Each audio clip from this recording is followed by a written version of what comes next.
الموضوع التالي في بانوراما الليلة من المغرب، حيث تتمسك غالبية الكتل البرلمانية بالحفاظ على نظام صرف راتب تقاعدي للنواب في المؤسسة التشريعية، وسط مطالبات متواصلة بإلغاء العمل بهذا النظام لأنه ريع سياسي. تقدمت كبريات الكتل البرلمانية بمشروع جديد لنظام تقاعد البرلمانيين.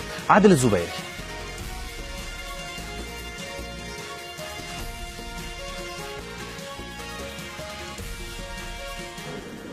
أرجوكم سيد الوزير تفضلوا.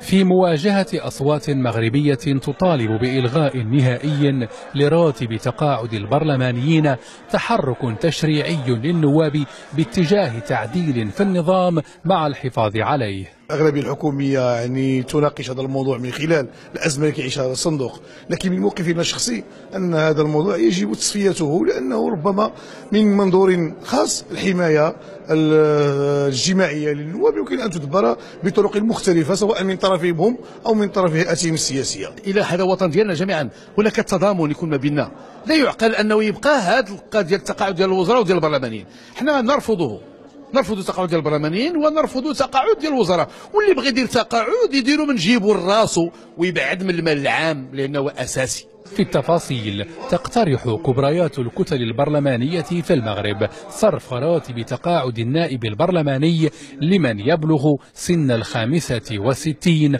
بدل صرفه مباشرة بعد انتهاء الولاية التشريعية. ولا يعقل أن البرلماني يقضي 5 سنوات ويحصل على تقاعد مريح، في حين أن موظف يفني حياته وعمره في خدمة الوظيفة العمومية ويحصل على تقاعد هزيل. هذا نوع من أنواع الريع السياسي التي يحصل عليها البرلمان. يتكون مشروع قانون مراجعة تقاعد البرلمانيين من 17 فصلا، ويساهم كل نائب شهريا باقتطاع مالي يصل حوالي $300 أمريكي. عادل الزبيري، العربية، الرباط. معنا مباشرة من الرباط عبد الواحد زيات، الناشط في المجتمع المدني. سيد عبد الواحد، أهلا بك معنا إلى بانوراما الليلة في العربية. أبدأ معك الحقيقة عن مشروع هذا القانون أو قانون معاشات النواب المغاربة، إلى أين وصل في المناقشات في البرلمان المغربي؟ شكرا لكم وتفاعلكم مع هذا الملف وهذا النقاش المهم حول معاشات أو نظام معاشات البرلمانيين. هذا النظام معاشات البرلمانيين هو نظام ريعي نعتبره من موقعنا وفاعلين في المجتمع المدني، وكيعتبر مجموعة من المغاربة بأنه ريع ينبغي إنهاؤه، خاصة وأن تمثيلية داخل البرلمان هي تمثيلية انتدابية. نعم. وبالرجوع إلى الأساس أو الذي التعاقد الذي مع المواطنين هو الدستور المغربي، هو أعلى قاعدة قانونية التي لا ينبغي أن تكون قاعدة أدنى، ممكن أن تكون مخالفة للقاعدة. نعم. إلى أين وصل هذا القانون سيد عبد الواحد؟ هل أقر أم ليس بعد؟ لا، ما بغيناش نهضروا على القانون المقترح. كاين قانون المقدم اللي كاين داخل مجلس النواب، وكاين المقترح اللي تقدم من نعم. فرق برلمانيه للاسف انها كتشكل الحكومه، وكاين فريق اخر من المعارضه انضم الى المقترح. هو مقترح هزيل بكل المقاييس، هزيل لانه لا يعبر عن اراده الشعبيه وخارج سياق المطالب الشعبيه بالغاء هذه نعم. المعاشات. لماذا؟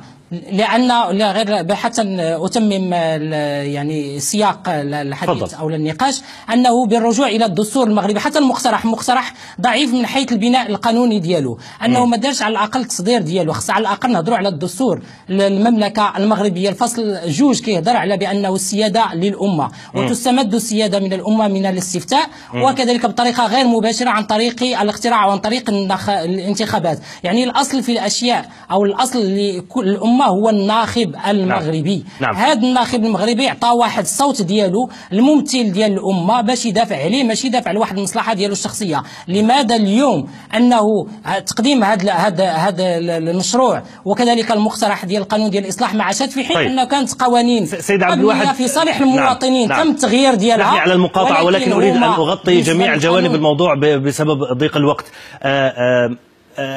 بشكل مباشر، كم هي هذه المعاشات؟ كم تقدر قيمة المعاشات بالنسبة للنواب المغاربة، وبماذا تطالبون؟ هل تطالبون بإلغائها تماما أم بصرف تعويض أم ماذا؟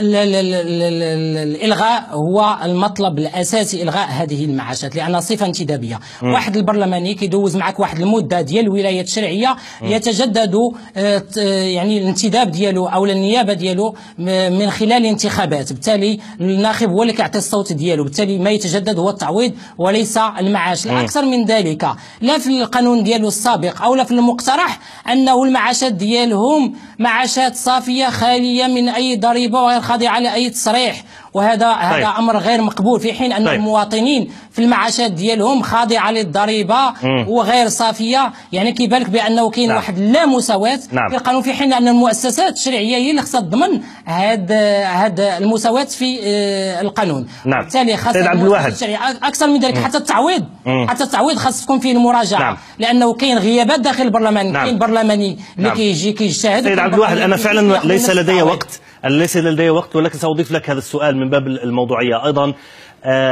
هناك من يرى أنه النائب البرلماني هي مهنة يعني مرموقة أو مهمة مرموقة، يجب على الدولة أن توفر للنائب بعد أن ينهي هذه المهمة عيشا كريما. ألا يحق للنواب الحصول على هذا العيش الكريم؟ في نص دقيقة يقال لي. ما غاديش نهضروا على المكانه المرموقه للنائب البرلماني او للنواب ولا الساده البرلمانيين، بعدا كنحيي بعض البرلمانيين اللي عبروا بشكل شخصي على انهم مع موقف ديال الغاء معاشات ديال البرلمانيين. ما غاديش نهضر على المكانه المرموقه، سنهضروا بان البرلمان خصو يكون في خدمه المواطن المغربي، ماشي باش يكون ارتقاء ديال المجتمع على المواطن المغربي. هذا امر غير مقبول، واصحاب ديال هذا الطرح هو طرح غير مقبول نهائيا. الأكثر من ذلك أن البرلماني هو صفة انتدابية لواحد المدة زمنية، ما يمكنش أنها تكون معاش مدى الحياة، خصوصا أنه كاين عندنا برلمانيين شباب، وأكثر من ذلك أنهم دايرين بأنه تصرفوا في الحال في القانون السابق، واليوم كيقولوا 65 عام. يعني كيبان بأنه الأمر أنه فيه ارتجالية وفيه ارتباك، وأكثر من ذلك أن المجلس الأعلى للحسابات كيأكد بأنه كاين واحد الأزمة ديال الصندوق، أنه رئيس مجلس النواب كيصرح بأنه كاين أزمة في الصندوق، في حين أن تقاعد شكرا سيد عبد الواحد ديال الموظفين تم الرفع من سن التقاعد ومن الاشتراك. وصلت الفكرة سيد عبد الواحد. أنا جدا متأسف منك، أضطر لإنهاء المقابلة لأنه انتهى وقتنا وتجاوزت وقت هذه المقابلة. شكرا جزيلا لك عبد الواحد زيات، الناشط في المجتمع المدني المغربي، كنت معنا مباشرة من العاصمة الرباط.